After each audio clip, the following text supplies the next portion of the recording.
Hello दोस्तों, हम बात करने वाले हैं recruitment of various group B and group C post for the JIPMER Puducherry March 2020।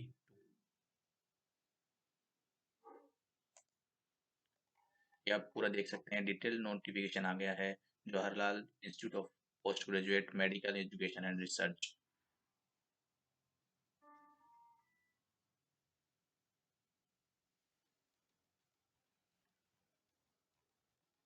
इसमें ये कंटेंट्स दे रखे हैं कि किसमें किस तरीके से इंपॉर्टेंट डेट है, पोस्ट नेम जो भी है, हम देखते हैं कि करके सारी चीज़ों को। इंपॉर्टेंट डेट्स के बारे में बात करते हैं। Online registration of application in available होगी, वो इस वेबसाइट पे होगी। ठीक है, और कब से होगी? 10 मार्च 2022 थर्सडे 11 बजे से। ठीक है, नेक्स्ट है online registration of application close. Application जो फॉर्म है वो कब क्लोज हो जाएंगे? ये बंद हो जाएंगे 30 मार्च 2022 को 4:30 बजे। नेक्स्ट है download of hall ticket from JIPMER. जो आपका एडमिट कार्ड है वो कब आएगा? ठीक है, तो एडमिट कार्ड आपका जो जारी होगा वो 11/4/2022 मंडे 11 बजे। डेट ऑफ एग्जामिनेशन, तो जो डेट ऑफ एग्जामिनेशन है, आपका एग्जामिनेशन किस मोड में होगा? ऑनलाइन मोड में होगा। ठीक है, तो बात करते हैं डेट। नर्सिंग ऑफिसर की जो डेट है, nursing officer, junior engineer civil और इलेक्ट्रिकल एंड डेंटल जो है मैकेनिक, इन सभी की एग्जाम कब होगी? 17/4/2022, मतलब 17 अप्रैल 2022 को इनकी एग्जाम होगी। नेक्स्ट बात करते हैं हम एनेस्थीसिया टेक्नीशियन और स्टेनोग्राफर सेकंड ग्रेड, और जो है मेडिकल लेबोरेटरी टेक्नोलॉजिस्ट, इन तीनों की जो है एग्जाम होगी वो भी 17/4 को ही होगी, लेकिन इनकी जो होगी 12:30 से 2 बजे तक होगी। और जो nursing officer, junior engineer and dental mechanic हैं, इन सभी की एग्जाम 9 से 10:30 तक होगी। अब बात करते हैं technical assistant in NTPC and junior administrative assistant, इन जो है इनकी जो एग्ज़ाम होगी वो भी 17 तारीख को ही होगी, लेकिन इनकी एग्ज़ाम होगी वो 4 बजे से 5:30 बजे तक होगी। तो डेट सेम है, तो यहाँ पर टाइमिंग क्या होगा? अलग अलग रहेगा। जो स्किल टेस्ट की जो शेड्यूल है वो आपको अलग से जारी किया जाएगा। जो आप स्किल टेस्ट इनके अंदर चाहिए होगा तो उसका अलग से जारी किया जाएगा। क्या नोट बता रहे हैं? The candidate are advise to read the advertisement before the starting online registration and ensure that no column is left blank. आपको कोई भी जो कॉलम है वो ब्लैंक नहीं छोड़ना है। Request for the rectification of any error committed in the application and refunds of fees will not be considered under any circumstances। तो आपको सही से भरना है, ताकि ये इन्होंने वो साफ साफ बोला है कि किसी भी कंडीशन में आपको ना तो फी रिफंड होगा और ना ही आपको दोबारा इसमें करेक्शन करने दिया जाएगा। तो आपको क्लियरली इसमें सावधानी पूर्वक क्या करना है, इसको फॉर्म को भरना है। Important note: the candidates are strictly advised to read the detailed advertisement and confirm themselves whether they fulfill the required education qualification, experience, age, etc. in their respective post before starting online registration. Pre-verification of the generated application will not be conducted. Successfully registered applicants will be provisionally permitted to take part in the online exam. जो pre verification होगा, ठीक है, generated application not be will not be conducted, वो नहीं किया जाएगा। Successfully जो अगर कोई कैंडिडेट है, उनका एप्लीकेशन सक्सेसफुली सबमिट हो जाता है, उन्हीं को जो है परमिट किया जाएगा एग्जाम देने के लिए। Even though if the candidate is provisionally shortlisted in the recruitment exam, but if he or she does not fulfill the required qualification, experience, category, age as per the advertisement notification during the post verification, his or her name will be automatically removed from the shortlist. अगर बाद में उनको पता चलता है कि आपकी जो क्वालिफिकेशन है वो सही नहीं है इस पोस्ट के लिए, तो वो क्या करेंगे, आपको उस लिस्ट से हटा देंगे। No further correspondence in this regard will be entertained. ठीक है, तो इसके कोई भी इसके बारे में और चीज़ें जो है एंटरटेन आपको नहीं की जाएगी। तो आप जब भी फॉर्म भरें तो आपकी एज, क्वालिफिकेशन, ये सब चीज़ें देख लें सबसे पहले, उसके बाद ही आप फॉर्म भरें। अब जो पोस्ट हैं डिफरेंट, तो उनके बारे में आपने अभी देख ही लिया था ने हमारे पुराने वीडियो में, फिर भी देख लीजिए। नर्सिंग ऑफिसर की जो है 106 पोस्ट हैं। नर्सिंग ऑफिसर की 106 पोस्ट हैं टोटल, जिनमें से जनरल की है वो 52 पोस्ट हैं, और ईडब्ल्यूएस की हैं वो 13, और ओबीसी की 20, एससी की 10 एंड एसटी की 11।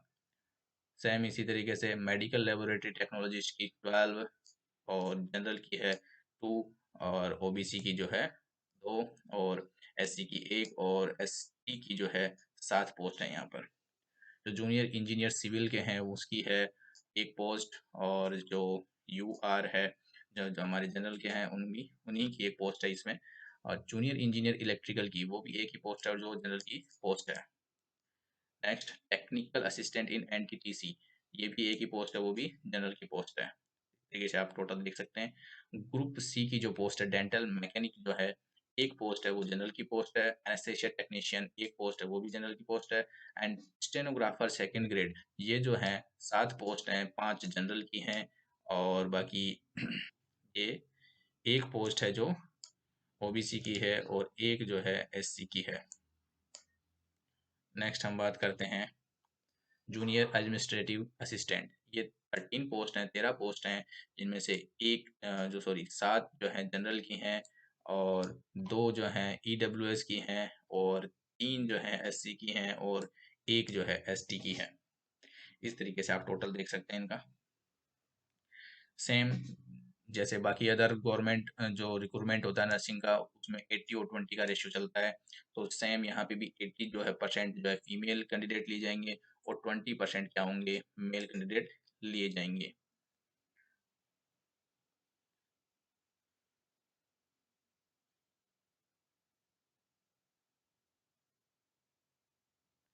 नेक्स्ट, ग्रुप बी की जो है पोस्ट, उनके अंदर क्या बोला है, देखिए।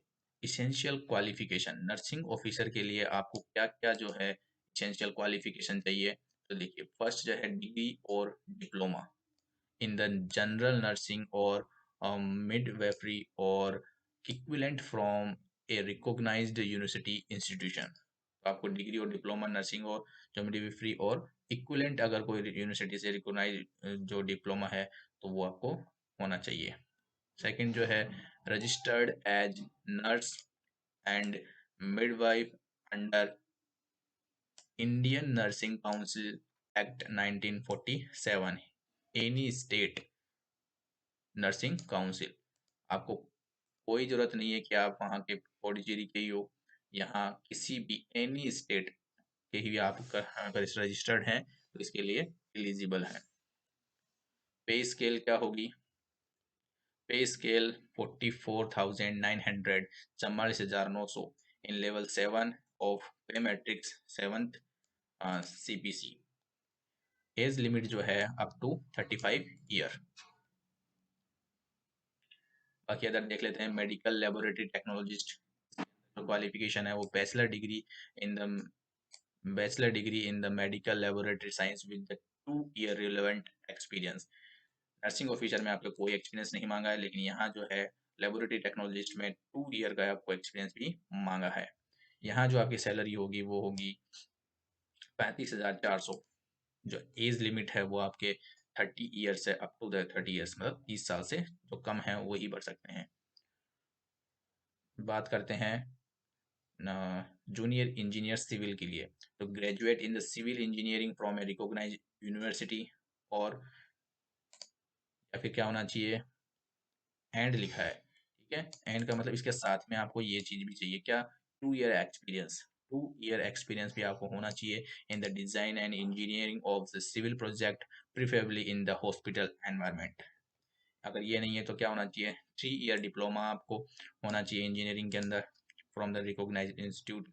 एंड इसके साथ साथ अगर आपका 3 ईयर का डिप्लोमा है तो आपको 3 साल का एक्सपीरियंस चाहिए होगा, और अगर आपका ग्रेजुएशन है तो आपको 2 साल का एक्सपीरियंस चाहिए होगा। इसके अंदर आपकी जो सैलरी है वो आपके 35,400, level 6, peg matrix of 7th CPC। Junior engineer जो इलेक्ट्रिकल है सेम इसके अंदर ग्रेजुएशन होना चाहिए, आपके 2 ईयर का एक्सपीरियंस होना चाहिए, ठीक है। और जो अगर 3 ईयर का डिप्लोमा है तो वहाँ पे 3 ईयर का आपको क्या होना चाहिए, एक्सपीरियंस होना चाहिए।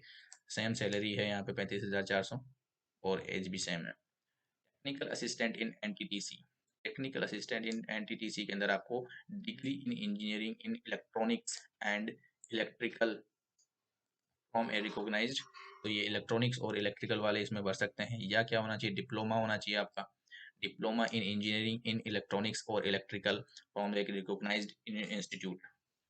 या फिर क्या है, 2 ईयर एक्सपीरियंस। के साथ साथ आपको डिप्लोमा के साथ साथ आपको 2 साल का एक्सपीरियंस भी होना चाहिए। सेम सैलरी है 35,400, लेवल 6, और जो 7th CPC पे मैट्रिक्स लगेगा। लेकिन यहाँ पे एज जो है 35 ईयर्स है, बाकी में 30 तक ही। ग्रुप सी की जो पोस्ट है डेंटल मैकेनिक, डेंटल मैकेनिक में एसेंशियल क्वालिफिकेशन क्या है, 10+2 with science from a recognised board. साथ साथ आपको डेंटल मैकेनिक कोर्स आपका होना चाहिए 2 ईयर का, ड्यूरेशन फ्रॉम द रिकॉग्नाइज्ड जो डेंटल इंस्टीट्यूट है वहां से। The course must be approved by the dental council, ठीक है। और एक्सपीरियंस ऑफ द 2 ईयर, तो साथ साथ में क्या चाहिए आपको, 10+2 चाहिए, डेंटल मैकेनिक का कोर्स जो 2 साल का है वो चाहिए, और 2 साल का आपको एक्सपीरियंस भी होना चाहिए। पे स्केल जो है वो क्या है, यहाँ पे 25,500 आपको मिलेंगे, और 4th लेवल का होगा ये, और 7th CPC है। आप एज जो है इसके अंदर अप टू 30 ईयर्स आप इसमें अप्लाई कर सकते हैं। एनेस्थेशिया टेक्नीशियन के लिए degree in the anaesthesia technology from a recognised institute hospital, degree होनी चाहिए आपको एनेस्थेशिया टेक्नोलॉजी के अंदर। और या इसके साथ में क्या चाहिए आपको, अगर ये नहीं है तो आपको डिप्लोमा होना चाहिए, डिग्री नहीं है तो डिप्लोमा होना चाहिए, ठीक है। 2 साल का जो कोर्स होता है, और डिप्लोमा अगर आपके पास है तो आपको 1 साल का एक्सपीरियंस भी होना चाहिए। इसके अंदर जो आपको सैलरी मिलेगी, आपको 25,000 की सैलरी मिलेगी, और जो आपकी एज लिमिट है वो 30 ईयर्स है।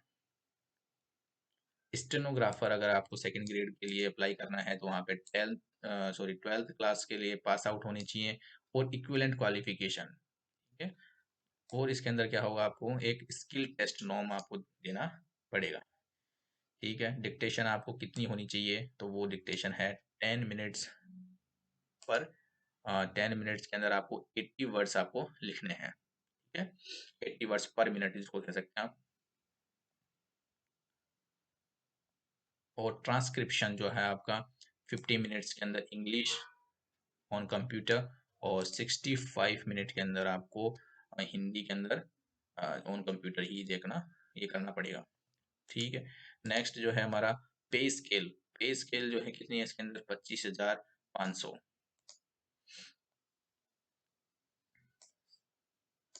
अप टू द, इसके अंदर जो एज है वो 27 ईयर्स ही है। And name of the post junior administrative assistant, junior administrative जो असिस्टेंट है उसमें क्या है, तो 12th लेवल का अगर आपका 12th क्लास पास है, और इक्विवेलेंट अगर आपके पास कोई क्वालिफिकेशन है तो मान्य है। साथ में एक टाइपिंग स्पीड, तो वर्ड इसमें जो है 35 WPM होनी चाहिए इन इंग्लिश, एंड और 30 WPM इन हिंदी। 35 जो है इंग्लिश में मांगी है, और 30 हिंदी के अंदर, ओनली ऑन कंप्यूटर, ठीक है। 35 and the 30 WPM correspondent to the 1000 10,500 10,500 kDPH and 9,000 kDPH on the average of 5 key depressions for each word, पे स्केल पे जो है आपका रहेगा 19,900 अप टू द 30 ईयर्स, जहाँ पे इसमें एज लिमिट है आपकी 30 साल तक है। तो ये जो 12th पास जो लोग हैं जिनकी टाइपिंग अच्छी है उनके लिए काफ़ी अच्छी पोस्ट है ये। ये दोनों ही काफ़ी अच्छी पोस्ट, स्टेनोग्राफर और जो junior administrative assistant. The candidate must be at the minimum age of, जो एज आपकी क्वालिफिकेशन है, जो कहाँ से काउंट करनी है, कम से कम आपकी मिनिमम 18 साल होनी चाहिए। Closing date of registration, closing date कब है आपकी? 30 मार्च 2022, तब तक कम से कम वो 18 साल का हो जाना चाहिए। तो आप काउंट कर सकते हैं।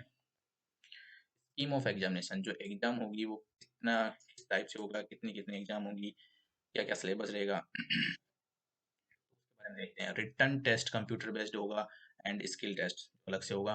एग्जाम सिलेबस तो देखो क्या बात करते हैं हम, जो सीबीटी होगा कंप्यूटर बेस्ड जो टेस्ट होगा आपका, उसके अंदर जो nursing officer, medical laboratory technologist, junior engineer civil और junior engineer electrical, technical assistant in NTTC and dental mechanic and anaesthesia technician, इन सभी के लिए जो होगा सीबीटी होगा। इसके अंदर क्या है, रिले जो भी आपका रिलेटेड सब्जेक्ट है उसका जो आएगा 70% आएगा, और जो general areas like the general knowledge, general intelligence और general English and general mathematics, ये सब चीज़ें आपके कवर करेंगी 30% को। इसके अंदर देखो question, number of questions and marks, तो नंबर ऑफ क्वेश्चन 100 है, चूंकि आप सब क्वेश्चन पूछे जाएंगे with each question carrying 4 mark, तो आपको 100 क्वेश्चन पूछे जाएंगे, हर एक क्वेश्चन का 4 नंबर का होगा, और टाइम ड्यूरेशन जो है 90 मिनट आपको दिए जाएंगे। 90 मिनट में आपको 100 क्वेश्चन आपको सोल्व करने हैं। सेम जो है स्टेनोग्राफर के लिए और जूनियर एडमिनिस्ट्रेटिव असिस्टेंट है, इनके लिए क्या है, अलग से सिलेबस जो है डिफाइन किया इन्होंने। जनरल इंटेलिजेंस एंड रीजनिंग, यहाँ पर आपको 25% देखने को मिलेगा, और न्यूमेरिकल एप्टीट्यूड जो आपको मैथमेटिक्स है वो देखने को मिलेगी 25%, जनरल इंग्लिश देखने को मिलेगी 25%, एंड जो जीके एंड जो करंट अफेयर है वो आपको देखने को मिलेगा 25%। There shall be no skill test for the post of junior civil, junior engineer civil, junior engineer electrical, technical assistant in NTTC, dental mechanic and anesthesia technician। इन जो post हैं इनके लिए कोई स्किल टेस्ट नहीं होगा। Scheme of examination for skill test qualifying nature, तो ये जो स्किल टेस्ट होगा वो आपके सिर्फ क्या होगा, क्वालिफाइंग होगा, इसमें आपको मेरिट नहीं काउंट होगी। The skill assessment test for the post mentioned below is of qualifying in nature। Nursing officer के लिए आपका स्किल टेस्ट होगा वो। The skill assessment test for the above post is qualifying nature and 4 to 8 stations will be uh,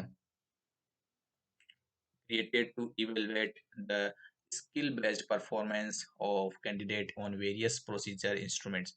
जो भी आपने nursing में सीखा होगा उसका छोटा सा आपको इंटरव्यू टाइप का होगा, जिसके अंदर आपसे पूछा जाएगा कि आप ये इंस्ट्रूमेंट के बारे में क्या जानते हैं, क्या नहीं जानते हैं, कैसे यूज करना है।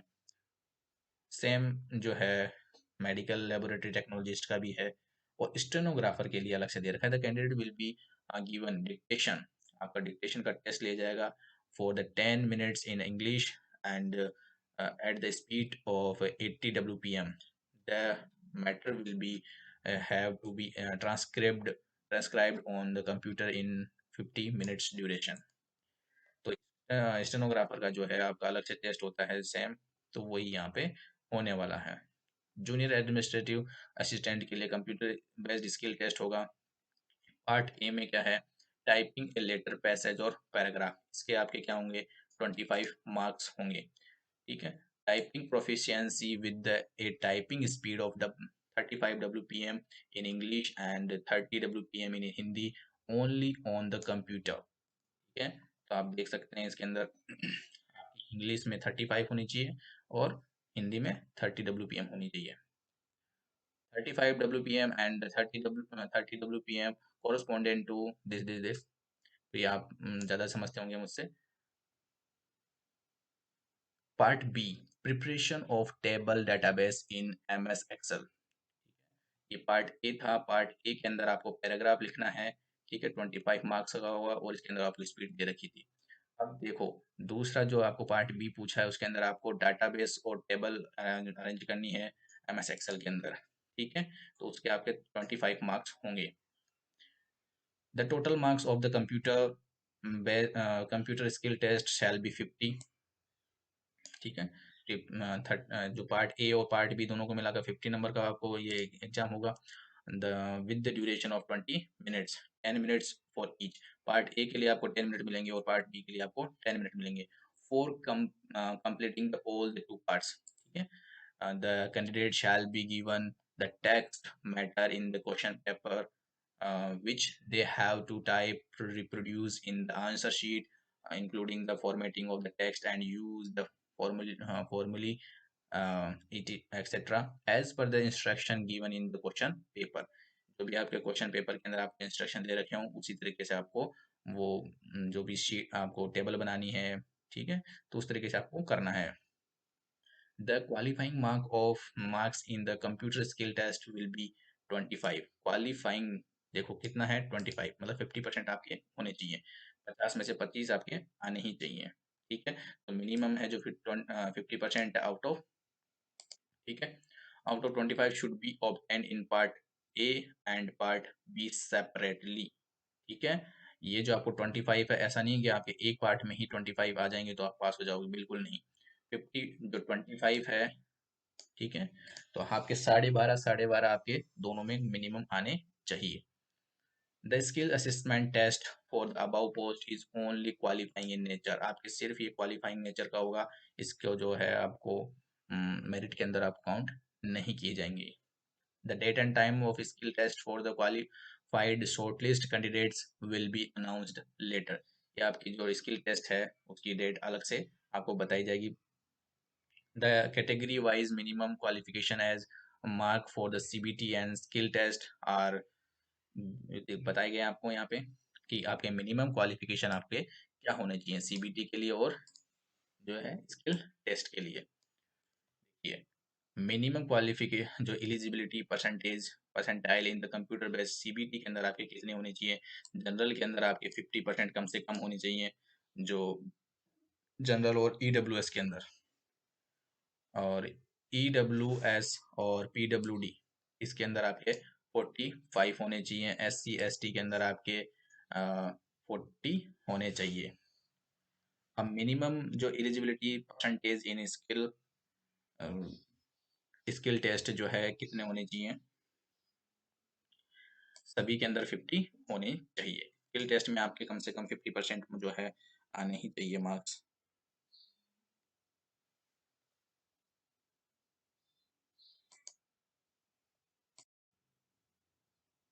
यदि आपको हमारे द्वारा दी गई जानकारी अगर पसंद आ रही है तो वीडियो को लाइक करें, शेयर करें और हमारे चैनल को सब्सक्राइब करें। इसी तरीके की जो सभी भर्तियों को बारे में जब जानकारी आपको प्रोवाइड की जाती है हमारे चैनल पर।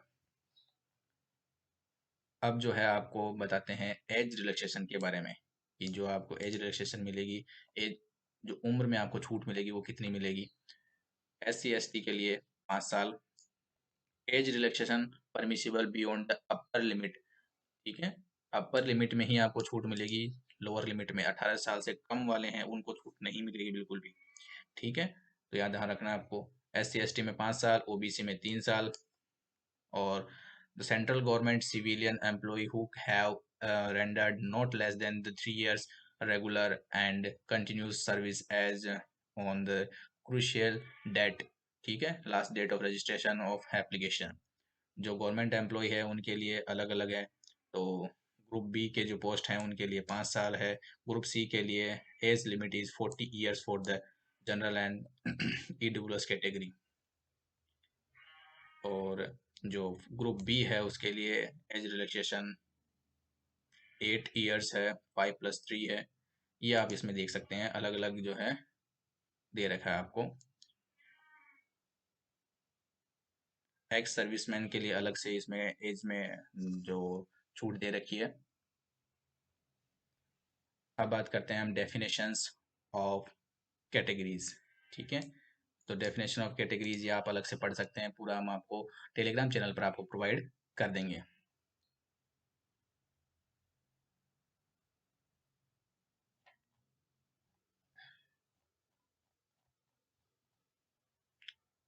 हाउ टू अप्लाई, आपको अप्लाई कैसे करना है। Submission of application through online, online mode से ही आपका ये होगा। हमने क्या बता दिया था पहले भी आपको पुराने वीडियो में, ऑनलाइन एप्लीकेशन यूजर इंटरफेस। ठीक है, तो आपको जो लॉगिन करना है वो कहाँ करना है, जो ये आपको वेबसाइट दी गई है यहाँ आपको पहले जाकर यहाँ लॉगिन करना है। ठीक है, and navigate to the link, वहाँ पे आपको लिंक मिलेगा किस नाम से, apply online to the post of group B and C March 2022। इस नाम से आपको वहाँ पे एक पॉपअप दिखाई देगा, वहाँ आप क्लिक करेंगे तो आपका फॉर्म है वो स्टार्ट होगा। Read the advertisement in detail, जो आप एडवर्टाइजमेंट दे रखा है तो आपको डिटेल में पढ़ना है, उसके बाद में ही आपको फॉर्म भरना है। The flow chart for the filling application online is given, जो आपको फ्लो चार्ट इसमें दे रखा है, अभी हम आपको बताएंगे किस तरीके से भरना है। And the candidate should acquaint himself or herself with all requirement with regard to the filling up the application online। ठीक है, सभी जानकारी आपको पता होनी चाहिए और वो सब सिस्टम उसके लिए जिम्मेदार होगा अगर कुछ गलती से भरता है तो। एप्लीकेशन फीस जो है वो कितनी होगी, application fee for each category as mention, जो आपको नीचे बताई गई है, और paid by the candidate using any one of the following mode payment. Net banking से आप कर सकते हैं, क्रेडिट कार्ड से कर सकते हैं और डेबिट कार्ड से कर सकते हैं। No other mode of payment will be accepted. ठीक है, नेट बैंकिंग, क्रेडिट कार्ड और डेबिट कार्ड, इसके अलावा आप नहीं कर सकते हैं। देखो, जनरल के लिए जो है, जनरल के लिए आपके एप्लीकेशन फीस 1500 रुपये है। ठीक है, ट्रांजेक्शन चार्ज साथ में इसमें अलग से जुड़े जाएंगे। ओबीसी के लिए जो है 1500 रुपये हैं, SC ST के लिए 1200 रुपये हैं, और PWD PWBD person with benchmark disabilities, उनके लिए एक्सेम्प्ट फ्रॉम फीस, उनके लिए जो है फीस में छूट है। कुछ आपको जनरल इंस्ट्रक्शंस भी आपको दी गई है,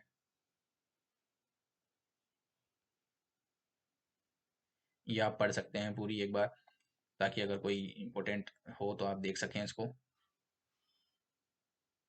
instruction for uploading photograph, photograph के लिए आपको स्पेशली बताया गया है कि one recent coloured photo passport size photograph with light background is required. Black and white जो है, black and white and polaroid photograph are not, black and white नहीं चाहिए होगी इसके अंदर बिल्कुल भी, नॉट एक्सेप्टेबल, साफ साफ लिखा हुआ है। इम्पोर्टेंट क्या है कि the photograph must be taken with a place card. ठीक है, तो एक प्लेस कार्ड जो है आपके होना चाहिए। तरीके से आपको ये दिया गया है यहाँ, इस तरीके से आपके हाथ में एक तख्ती टाइप का होना चाहिए जिसमें आपका नाम, ठीक है, नाम और डेट ऑफ बर्थ लिखी हो। While the play card is being held by the candidate, indicating name of the candidate and the date of capture। Date of birth नहीं है यहाँ पे, क्या लिखा है आपको, डेट ऑफ कैप्चर, जिस तारीख को वो फोटो खींची जा रही है उसकी डेट होनी चाहिए। Name on the photograph should be legible, एकदम साफ जो है आपको नाम यहाँ पर दिखाई देना चाहिए, लिखा हुआ उन्हें भी होना चाहिए।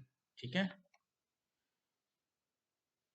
the candidate must upload the photograph, signature and certificate in correct specified field। Do not make any mistake in uploading signature and photograph। signature and photograph के जो भी अपलोड करते टाइम आप कोई मिस्टेक ना करें। Candidate must have in soft copy digital of passport size photograph. ठीक है, पासपोर्ट साइज फोटोग्राफ आपको डिजिटली होनी चाहिए आपके पास, 30 mm विड्थ और 45 mm हाइट की। एंड सेव इट, जो आपको इसको किस नाम से सेव करना है, कैंडिडेट फोटोग्राफ के नाम से इसको सेव करना है, और ये किस फॉर्मेट में होनी चाहिए, जेपीजी फॉर्मेट में होनी चाहिए।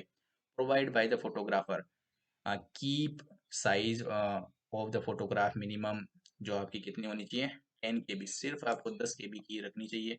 एज द मैक्सिमम साइज जो है लिमिट है वो 80 KB की, मिनिमम है वो 10 से 80 KB के बीच में आपके ये फोटोग्राफ होनी चाहिए। Candidate has to affix his signature in the area of 80 mm width and 35 mm height। ठीक है, इस तरीके से जो आपका सिग्नेचर होना चाहिए on paper with the black ball paper, जो पेन कौन सा यूज करना है, ब्लैक कलर का पेन यूज करना है आपको। Scan that paper, cut signature, जो आपको सिग्नेचर को, इसका भी जो नाम है वो किस तरीके से सेव करना है आपको, candidate signature dot JPG. Keeps जो है आपकी, इसकी साइज कितनी होनी चाहिए, ये भी सेम होनी चाहिए, minimum 10 KB and maximum 80 KB। Instruction for the uploading list of certificate if applicable, कौन कौन से आपको जो है सर्टिफिकेट्स हैं वो आपको अपलोड करने हैं। कौन कौन से करने हैं, सबसे पहले कम्युनिटी कम्युनिटी सर्टिफिकेट जो है आपका होना चाहिए। अगर आप EWS, OBC, NCL, SC, ST इसके लिए एलिजिबल हैं तो आपको ये अपलोड करना है। पर्सन विद बेंचमार्क, अगर आप PWDD कुछ डिसेबिलिटीज के साथ हैं तो आपको वो सर्टिफिकेट भी लगाना है। एक्स सर्विसमैन है तो उसका सर्टिफिकेट आपको लगाना है, ठीक है। एक्सपीरियंस सर्टिफिकेट अगर कहीं मांगा गया है तो उसका सर्टिफिकेट आपको लगाना है। नो ऑब्जेक्शन सर्टिफिकेट आपको लगाना है। A candidate should scan the certificate separately and whichever is applicable and save it as JPG, JPG और PDF फॉर्मेट के अंदर आपको इसको सेव कर लेना है। Keep size of certificate with, जो लिमिट है वो आपको 800 KB की साइज होनी चाहिए। नेक्स्ट डिस्क्लेमर क्या दे रखा है आपको, completion of registration for payment does not confer right for the issue hall ticket, ये सभी जगह दे रखा होता है आपको, इसमें कोई इम्पोर्टेंट न्यूज नहीं है। एग्जाम सिटीज जो है वो कहाँ कहाँ होगी और रिटन टेस्ट के लिए, तो the test centre for the computer based test, the centre कौन कौन से होंगे, preferable in Puducherry, Delhi, NCR, Kolkata, Mumbai, Chennai, Coimbatore, Madurai, Salem, Tiruchirappalli, Tirunelveli and Vellore और any other place as decided by the director JIPMER. ये जो है आपको दे रखे हैं, इसके बाद में भी अगर जितने फॉर्म आएंगे उसके अकॉर्डिंग ये डिसाइड करेंगे। In case of any,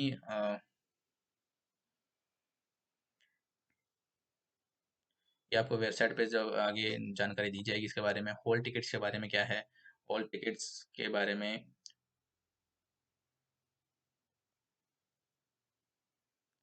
hall tickets will contain, क्या क्या होना चाहिए आपको एग्जाम सेंटर पे जाते time, name and date of birth as typed as candidate in the application, ठीक है। उस जो भी आपका हॉल टिकट होगा उसके अंदर आपका सेम नाम होना चाहिए, फोटो एंड सिग्नेचर आपका अपलोडेड जो सेम आपने अपलोड किए थे, और examination city allotted by allotted and roll number, इस तरीके से उसके अंदर चीजें आपके कंटेंट उसके अंदर लिखी हुई होंगी। No change in category, age, name, DOB, साफ साफ लिखा है कि आप कैटेगरी, एज, नेम और जो DOB है उसके अंदर कोई भी चेंज नहीं होगा after the submission of application, इसीलिए आप एकदम सावधानी पूर्वक इसको फॉर्म को भरेंगे। The candidates in such case have to apply a fresh before the closing date, अगर किसी के साथ फॉर्म में कुछ गड़बड़ हो गई है तो उसको एक नया फॉर्म भरना पड़ेगा, जो भी है जो लास्ट डेट है उससे पहले पहले। Request for the rectification change of any other detail in the hall ticket shall not be considered under any circumstances, form की जो लास्ट डेट है उसके बाद कोई भी चेंज इसमें नहीं किया जा सकेगा। Candidates are advised to preserve their hall tickets, which is mandatory for certificate verification and till appointment, आपको अपना जो हॉल टिकट है, एडमिट कार्ड है, वो संभाल कर रखना है, जब आपका अपॉइंटमेंट होगा तब भी आपको जरूरत पड़ेगी। Candidates will not be allowed to appear for the written examination unless he or she produce the whole ticket from the JIPMER website this, uh, at the exam center along with ID proof in original and photocopy of the same। तो आपको original जो है ID लेके जानी है, जो photo और जो फोटोकॉपी आप लेके जाते हैं वो होनी चाहिए। इंस्ट्रक्शन डज और does not, does and don'ts, does, तो इसमें आपको क्या करना है और क्या नहीं करना है वो चीज़ें आपको बता रखी है। The scheme of examination, date of examination and syllabus, will be notified in due course in the JIPMER website only. ये सब आपको कहाँ से बताया जाएगा?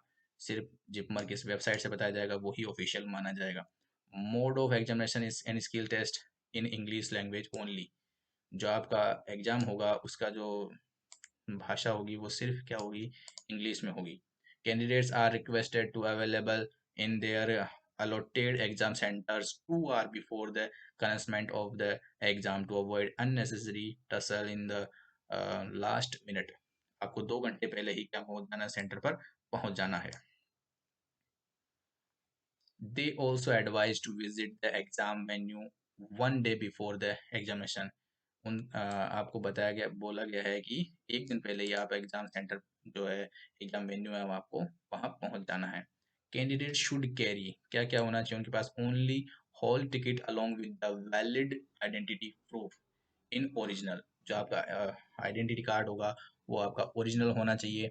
फोटो कॉपी, आपको copy xerox of the same ID proof inside the hall. ठीक है, आइडेंटिटी कार्ड की आपको फोटो कॉपी होनी चाहिए और जो ओरिजिनल आइडेंटिटी कार्ड होना चाहिए आपका, और हॉल टिकट होनी चाहिए। Candidate will not be allowed to take the examination without valid hall ticket and valid ID proof other than mention below will not be accepted under any circumstances। कौन कौन से जो है आईडी प्रूफ के जैसे use किए जा सकते हैं? तो आधार कार्ड यूज किया जा सकता है, आपका e Aadhaar with validate digital signature, and जो इंडियन पासपोर्ट है और वोटर आईडी है। अगर आप फॉर्म भरते टाइम जो लगाएंगे वही आपको ओरिजिनली वहाँ पे यूज करना है। The candidate is solely responsible for to get the signature and seal of the center representative invigilator on their hall ticket। Failure to do so is liable for disqualification। Before leaving hall, photocopy of ID proof should be handed over invigilator। जो photocopy है ID proof की वो आपको जो वहाँ पे प्रेक्षक होगा उनको दे देनी है। वहाँ पे आपके जो है आइरिस स्कैन किए जाएंगे, थंब इम्प्रेशंस लिए जाएंगे। इस तरह जो नॉर्मल है वो जितने भी सारे सीबीटी एग्जाम्स होते हैं उनके अंदर होता है, सेम वहाँ पे भी होगा। Candidate will not be permitted to take any other paper except hall ticket and the valid identity proof in original and photocopy. इसके अलावा आपको कोई भी वहाँ पर कागज वगैरह नहीं लेके जाना है, बिल्कुल भी। बाकी आप सब समझदार हैं, फोन वगैरह नहीं लेके जाना है, कोई चिट नहीं लेके जानी है।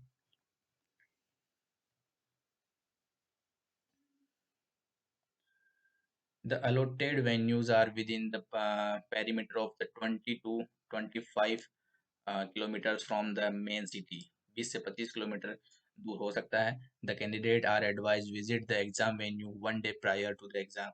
आपको एक दिन पहले ही जाकर ही एक बार कम से कम देख लेना है कि आपका जो सेंटर है वो कहाँ आया है। आपको एग्जामिनेशन सेंटर पे कम से कम 2 घंटे पहले पहुंचना चाहिए।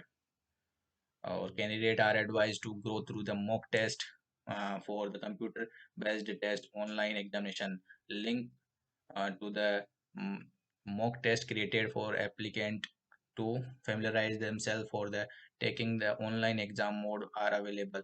जो आपका मॉक टेस्ट है वो यहाँ पर आपको दिया गया है। ठीक है, तो आप यहाँ पे क्लिक करके यहाँ पे देख सकते हैं। अवार्डिंग ऑफ मार्क्स, मार्किंग किस तरीके से होगी, नेगेटिव मार्किंग होगी या नहीं होगी, तो वो आपको देख सकते हैं, यहाँ पे पूरा बताया गया है। According the response of the candidate for a question on click submit button. ठीक है, तो ये आप देख सकते हैं कि इस तरीके से जो सारे एग्जाम्स होते हैं, सारे सीबीटी एग्जाम्स होते हैं, वो सेम यहाँ पे भी है। Question are that are answered be consider answered. ठीक है, तो जो सारे हैं आप जब जानते हैं करेक्ट आंसर के लिए, ठीक है, आपको 4 मार्क्स दिए जाएंगे। रॉन्ग आंसर के लिए आपको -1 जो है वहाँ पर काट दिया जाएगा आपका। और जो आपने फॉर रिव्यू के लिए रखे हैं उनको 0 मिलेगा, और नोट आंसर के लिए भी आपको 0 मिलेगा। मीन्स यहाँ पर नेगेटिव मार्किंग है, तो सावधानी पूर्वक आप अपने पेपर को करेंगे। Less negative marking, the candidate who scores less negative marking will be ranked higher. अगर आपको सेम रैंकिंग मिलती है तो जिन कैंडिडेट्स की नेगेटिव मार्किंग कम है उनको पहले प्रीफर किया जाएगा। Age, if still the tie exist, the candidate elder by the age will be ranked higher. अगर फिर भी अगर मार्किंग से भी अगर सेम आ जाते हैं तो एज जिसकी बड़ी है, जो उम्र में बड़ा है, उसको पहले प्रीफर किया जाएगा। जो डिक्लेरेशन ऑफ रिजल्ट है, डिक्लेरेशन कब कहाँ किया जाएगा, तो सेम आपको बताया गया है कि डिक्लेरेशन है वो इनकी वेबसाइट है जिपमर की, वहीं किया जाएगा। और the based on the result of the competitive written examination, the following merit list will be prepared based on the score obtain in the written CBT. कौन कौन सी, देखो अलग अलग रिजल्ट आपको मेरिट लिस्ट देखने को मिलेगी यहाँ पे। कॉमन जो मेरिट लिस्ट देखने को मिलेगी, EWS, SC, ST, OBC सबकी अलग अलग आपको मेरिट लिस्ट देखने को मिलेगी। ओरिजेंटल जो PWBD जो कैंडिडेट्स हैं उनकी अलग से मेरिट लिस्ट आपको देखने को मिलेगी। Success in the examination confers no right to appointment unless JIPMER is satisfied after the such जो inquiry as may be considered necessary that the candidate is suitable in all respect of an appointment to the service or post। ठीक है, जरूरी नहीं है कि आपके अगर जो मेरिट लिस्ट में नाम आ गया है तो आपको अपॉइंटमेंट मिलेगा ही। अगर जिपमर को आप जो आपके डॉक्यूमेंट्स वेरिफिकेशन के टाइम पे कुछ गड़बड़ लगता है तो वो आपको वहाँ से निकाल सकते हैं।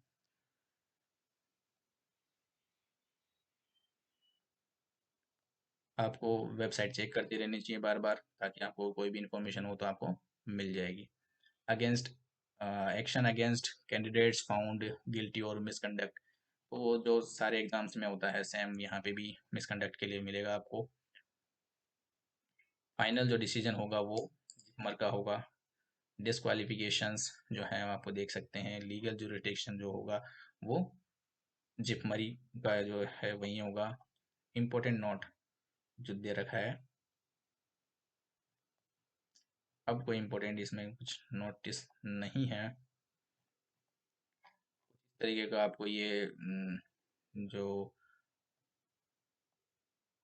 कास्ट सर्टिफिकेट बनवाते हैं तो इस तरीके का होना चाहिए, आपको ये दे रखा है pro forma. Next, income assessment, income का जो सर्टिफिकेट है वो इस तरीके का होना चाहिए आपका।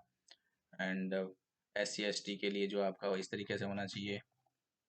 और एक्सपीरियंस सर्टिफिकेट के लिए कुछ इस तरीके का आपको परफॉर्मा दिया गया है जो आप यहाँ से बनवा सकते हैं जहाँ भी आपने काम किया हो। Certificate to be submitted by the government service, ठीक है। जो गवर्नमेंट सर्विस है, एक्स सर्विसमैन होंगे उनके लिए कुछ इसी तरीके का फॉर्मेट होगा। और जो एक्स सर्विसमैन डिफेंस वगैरह है उनके लिए फॉर्मेट दिया गया है। कुछ अंडरटेकिंग आपको देनी है। पेमेंट फेल्योर केस, अगर आपका पेमेंट फेल्योर हो जाता है, पेमेंट फेल हो जाता है तो क्या करना है आपको। बैड इंटरनेट कनेक्शन, क्या क्या कारण हो सकते हैं। ऑथराइजेशन फेल्योर हो सकता है। ऑथराइजेशन फेल्योर, रॉन्ग डिटेल्स अगर आपने एंटर की हैं, delay in notification and payment gateway failure, ठीक है। कुछ when the payment fails while paying the application fees there could be two cases, दो केस हो सकते हैं वहाँ पर। The amount is not debited, अब वो अमाउंट जो है आपका पैसे नहीं कटे हैं तब तक कोई परेशानी नहीं है। द अमाउंट इज डेबिटेड, अगर आपका पेमेंट कट गया है तो क्या करना है आपको। In this case, you might receive a message from your bank that the payment was processed and the amount will be debited. A transaction fails on the receiver side, but the payment get debited from the user account. In such cases, the amount get automatically refunded by the bank within 45 working days. 45 दिनों के अंदर अंदर आपका payment वापस आ जाता है। Most banks don't notify user in case of refunds, so be sure to check your statement to ensure that the refund has come। ठीक है, तो आपको अलग से नोटिफाई नहीं किया जाता है, तो आपको स्टेटमेंट चेक करके चेक करना है।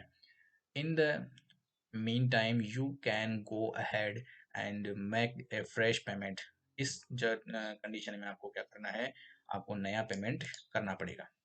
In case it is been long and the money still has not refunded, do send us a message, do the following email ID and let us know। अगर फिर भी आपका 45 दिन बाद भी अगर आपका जो है पैसा नहीं आता है, तो आपको ये जो फॉर्मेट है इसमें आपको आपका नाम जो है, application ID, name of the candidate, transaction ID number लिखकर आपको इस email ID पर आपको क्या करना है, सेंड कर देना है। Representation to any other email ID will not be entertained under any circumstances। सिर्फ आपको इन्हीं email ID पर क्या करना है, आपको मेल करना है अगर आपका ट्रांजेक्शन फेल होता है। ये पूरा फॉर्मेट आपको बताया गया है कि किस तरीके से आपको फॉर्म भरना है।